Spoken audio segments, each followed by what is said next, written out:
अगर आप भी चाहते हैं मनीष म्यूजिक भोजपुरी के वीडियो सबसे पहले आप तक पहुंचे तो लाल बटन के दबाकर चैनल को सब्सक्राइब जरूर करें और साथ में बेल आइकन को दबाना न भूलें। Presented by Manish music Bhojpuri Gaya.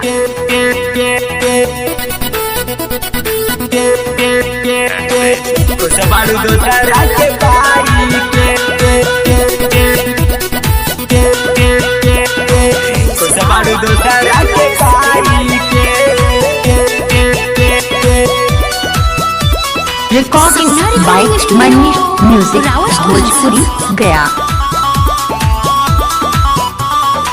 दिलवे में बैठी कैलू दिलवे से घात हो, रोज बतियावत रहलू मीठी मीठी बात हो। दिलवे में बैठी कैलू दिलवे से घात हो, रोज बतियावत रहलू मीठी मीठी बात हो। गैलू तू हमके रोवाई के हरवाई के, हमरा के छोड़ दिहलू बीच सफर, खुश बाड़ू दोसरा के पाई के।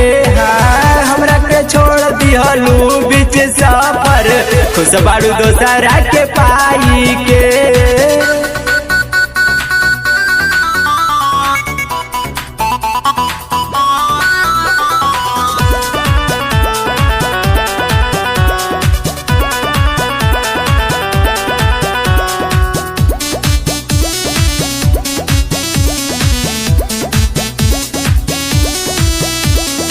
नींद न चैन आवे न मौका, पाए के अच्छा तू छोड़ दलू मौका।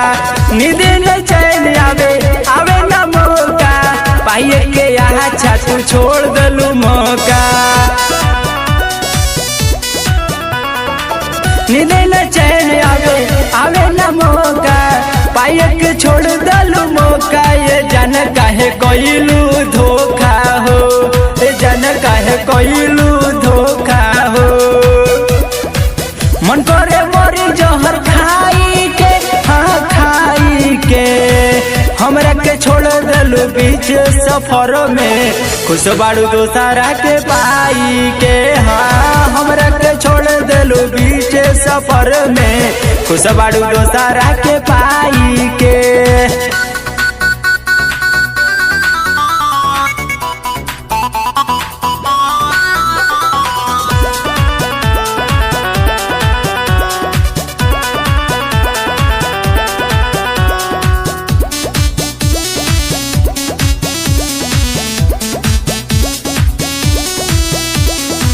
गलती हमार बा तोरा से प्यार बा, प्रिंस बतिया साचे कहिले। गलती हमार बा तोरा से प्यार बा, प्रिंस बतिया साचे कहिले।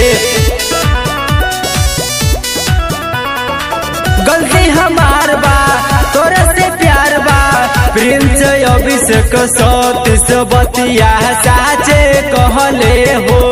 एही से नहीं मानत रहले हो, गैलू तू जहर पियाई के।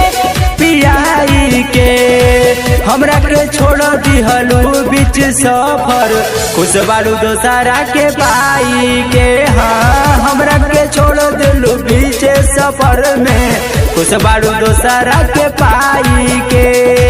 Recording by Manish Music Bhojpuri।